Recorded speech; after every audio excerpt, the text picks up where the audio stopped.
Let's see, जब बारिश होती है तो सबसे पहले क्या होता है? नदी, तालाब, कुएं सब भर जाते हैं। सबसे पहले ये होता है, ओके। सेकंड, ओवरफ्लो करते हैं। अब वो पानी ओवरफ्लो करके रोड्स पे हर जगह बहता है। थर्ड क्या होता है?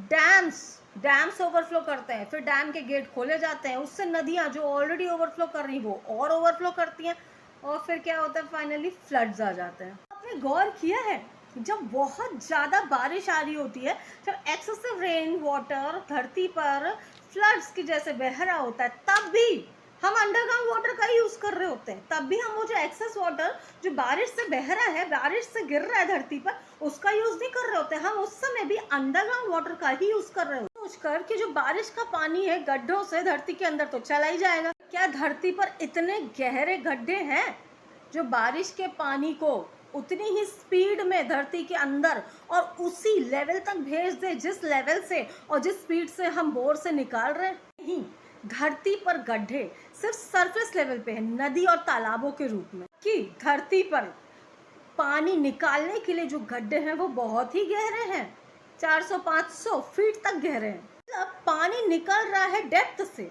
और भर रहा है सरफेस पर। जो सरफेस पर पानी है वो बाढ़ है।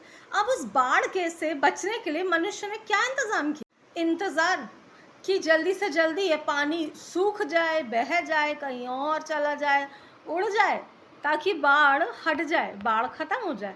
बस अब बारिश का मौसम जाते ही वो पानी जो सरफेस पर तालाब और नदियों में है, उसका इस्तेमाल खेती के लिए अलग अलग तरह से होता है और सूख जाता है। कुछ समय बाद वो भी सूख जाता है। क्या होता है? खेती तो सक्सेसफुली हो जाती है, लेकिन पेड़ ना होने की वजह से जैसे फसल की कटाई होती है, वैसे ही धरती का सरफेस वाटर जो होता है इवेपोरेट हो जाता है और सॉइल में वाटर कंटेंट एकदम से जीरो हो जाता है because of lack of trees. अब अप्रैल आते आते कंडीशन, नदी तालाब का पानी सूख गया, सरफेस का water content zero due to lack of trees. अब वेजिटेशन के लिए भी अंडरग्राउंड वाटर का यूज, के लिए भी अंडरग्राउंड वाटर का यूज।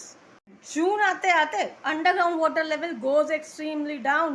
मतलब जो बारिश का पानी था वो हमने यूज़ किया नहीं, और बारिश के समय भी हमने अंडरग्राउंड वाटर को यूज़ करते रहे, और बारिश का पानी तो खुद ही सूख गया और अंडरग्राउंड वाटर को हमने सुखा दिया।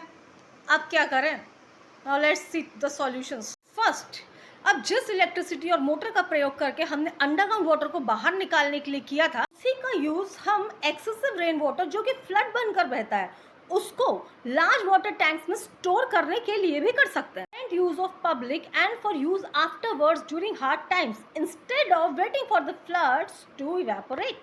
सबसे पहला पॉइंट, जिस इलेक्ट्रिसिटी और मोटर का प्रयोग हमने अंडरग्राउंड वाटर को निकालने के लिए किया था, उसी इलेक्ट्रिसिटी और उसी मोटर का प्रयोग हम जो एक्सेस वाटर जो रिवर में फ्लो करता है, फ्लड बनता है, उसको टैंक्स में स्टोर करने के लिए भी यूज़ कर सकते हैं। हमारी करंट वाटर रिक्वायरमेंट के लिए, करंट वाटर सप्लाई के लिए, और फ्यूचर में जब हार्ड टाइम्स आए उस समय यूज़ करने के लिए भी यूज़ कर सकते हैं, बजाय इसके कि रुके रहें कि फ्लड वाटर खुद ही उड़ जाए, सूख जाए। इसकी वजह हम उसको यूज़ कर सकते हैं। हम एक्चुअली रेन वाटर को यूज़ ही नहीं कर पा रहे, हम रेन वाटर को यूज़ ही नहीं कर रहे, हम उसको फ्लड बनने दे रहे हैं, हम उसको बस सूख जाने दे रहे हैं, इवेपोरेट होने दे रहे हैं। हम वेट कर रहे हैं कि वो खुद धरती के अंदर जाएगा, जबकि वो धरती के अंदर खुद से उतनी स्पीड में जा ही नहीं पा रहा है, क्योंकि धरती में इतने गहरे गड्ढे नहीं है वापस जाने के लिए पानी को, लेकिन निकालने के लिए बहुत गहरे गड्ढे हैं। समझिए इस चीज़ को। Every community can have one big tank to save rainwater for current daily use and another tank to save the excessive rainwater for use afterwards.